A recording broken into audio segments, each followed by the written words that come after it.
दोस्तों, मेरा नाम स्वीटी है और मेरी उम्र 28 साल है। मेरा रंग गोरा, लंबे काले बाल और अच्छा कद है। अभी पिछले साल ही मेरी शादी हुई है। ये बात तब की है जब मेरी उम्र 20 साल की थी। उस वक्त मेरे तेवर सातवें आसमान पर ही थे। उन दिनों मैं कॉलेज में पढ़ रही थी। मेरे कॉलेज में एक लड़का था जो मुझे बहुत पसंद था, लेकिन मैं उससे बोलने में झिझकती थी। मुझे लगता था कि यही खुद आकर बात करे। उसे पता था कि मेरे मन में क्या चल रहा है। एक दिन मेरा इंतजार सफल हो गया। एक दिन की बात है, उसने बहुत हिम्मत करके मुझसे पूछ ही लिया। मैंने भी हामी भर दी। अब फोन पर हमारी बातें होने लगी और हम यूं ही हर तरह की बात करते। ऐसे ही कुछ दिन बीत गए। एक दिन हमारे घर हमारी मौसी आई तो भाई को मेरे रूम में सोना पड़ा। मेरे भाई की उम्र 18 साल है।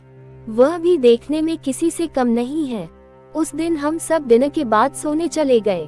रात को करीब 10 बजे मेरे बीएफ का कॉल आया। मैंने देखा कि भाई सो चुका था। अब मैं बेफिक्र हो गई। तकरीबन 1 बजे मैंने फोन काटा और आराम करने लगी। ठीक 2 घंटे बाद मेरी नींद खुल गई।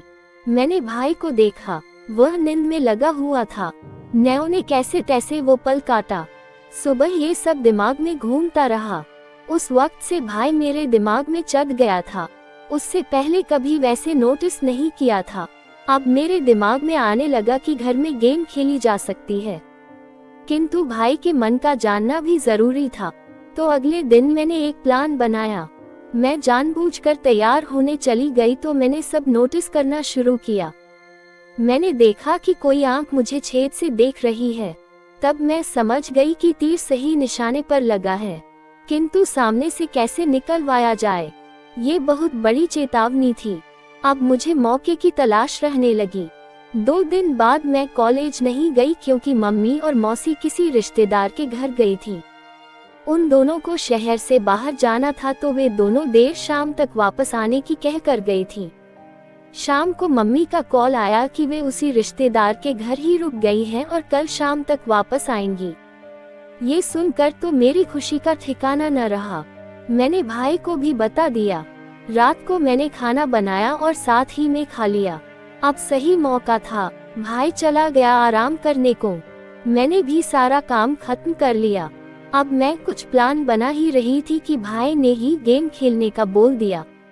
मैं नाटक करने लगी और कहा कि यह सब ठीक नहीं, तो उसने बोला कि क्यों ठीक नहीं, जब से तुमको फोन पर बातें करते सुना है मन पलट गया है।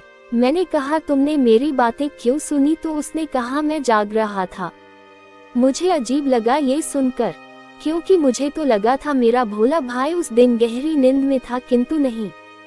फिर मैंने सोचा कि चलो कोई बात नहीं, मुझे भी तो अपना काम निकलवाना है।